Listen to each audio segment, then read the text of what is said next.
گناہوں کی مختلف قسمیں ہیں۔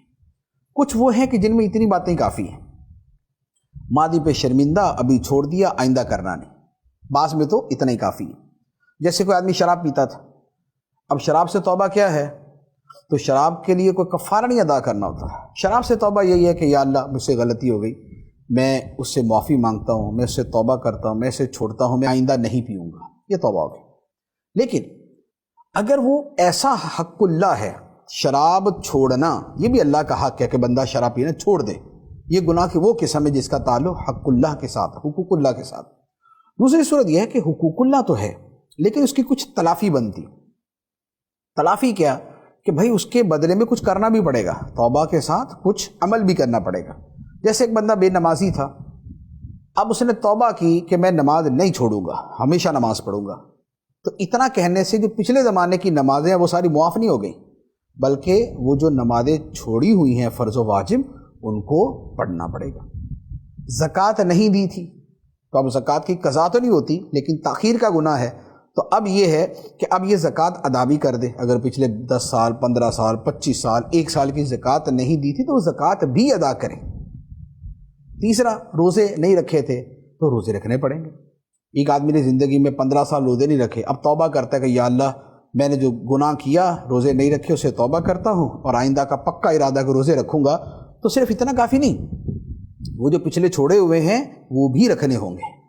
تو یہ ہے تلافی، توبہ مع تلافی۔ تو ایک وہ گناہ جو توبہ بلا تلافی ہے، دوسرے وہ جو توبہ مع تلافی ہے، اور تیسرا یہ ہے کہ گناہ ایسے ہیں جن کا تعلق بندوں کے حق کے ساتھ ہے، بندوں کے حق کے ساتھ۔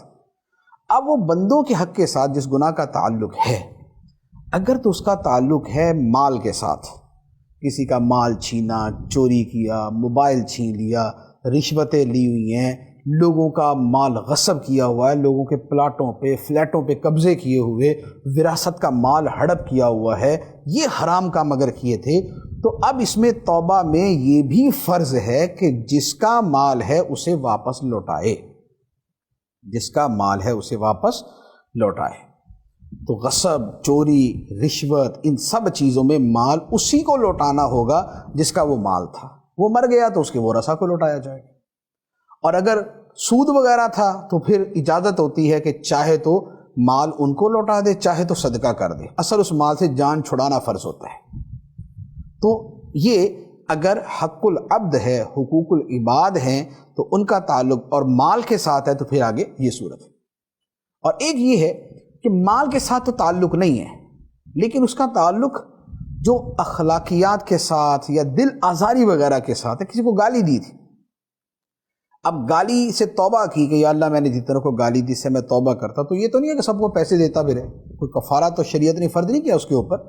تو اب جس کا دل دکھایا، جس کو مارا یا جس کو برا بلا کہا، جس کو ذلیل کیا، یہ جو حرام گناہ کیے، یہ جو حرام کام کیے، گناہ کے کام کیے، اس سے توبہ یہ ہے، ایک تو وہی کہ ماضی پہ شرمندہ، ابھی چھوڑ دے، آئندہ نہیں کرے گا، اور اس کے ساتھ جن جن کا دل دکھایا ان سے معافی مانگے، اس سے معافی مانگے، خواہ وہ پڑوسی ہے یا وہ رشتہ دار ہے یا وہ دوست ہے یا وہ دشمن ہے، جس کا دل دکھایا تھا اس سے معافی مانگنا بھی لازم ہے، ورنہ یہ گناہ معاف نہیں ہوگا، اس کا یہ جو حق العبد والا حصہ ہے یہ معاف نہیں ہوگا۔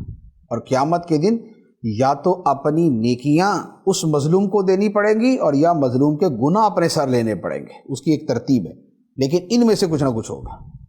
تو لہٰذا توبہ جو پوری ہے وہ یہ ہے کہ توبہ میں گناہ کا چھوڑنا بھی ہے، آئندہ نہ کرنا بھی ہے، ماضی پہ شرمندگی بھی ہے، اس کے ساتھ جہاں تلافی ہے وہاں تلافی، جہاں معافی مانگنی ہے وہاں پر معافی مانگنی، جہاں پر حق ادا کرنا ہے وہاں پر حق ادا کرنا بھی ہوگا۔